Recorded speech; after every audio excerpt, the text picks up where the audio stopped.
Transventricular View. During standard obstetrical ultrasound examination, several views are needed to image desired intracranial structures. These include the Transventricular View, Transthalamic View, and Transcerebellar View. The Transventricular View is discussed here. On the left, a fetal head and its ventricular system are drawn. The Transventricular View is an axial or transverse image of the head depicting the lateral ventricles. It is obtained at the level of the frontal horns of the lateral ventricles, the cavum septum pellucidum, and the atrium of the lateral ventricle. As seen in the drawing, the atrium is the confluence of the lateral ventricle's temporal and occipital horns. In both images, the echogenic choroid plexus fills the lateral ventricle and produces cerebrospinal fluid.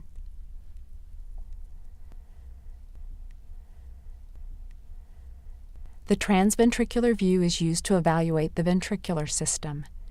Typically, only the cerebral hemisphere in the lower or far field is clearly visible sonographically. The choroid plexus is again seen. The atrium is measured perpendicular to the cavity, with calipers placed just inside the borders of the ventricle. A normal measurement is between 5 and 10 millimeters throughout the second and third trimesters.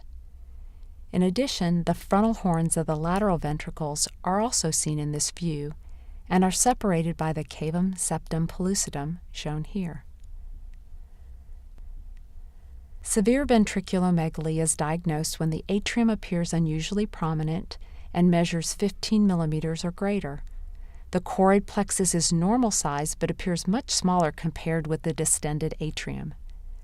Ventricular enlargement may result from various causes, including central nervous system abnormalities, an obstructive process, or a destructive process. Thus, initial evaluation involves specialized fetal anatomic survey, fetal karyotyping, and testing for congenital infections such as cytomegalovirus and toxoplasmosis.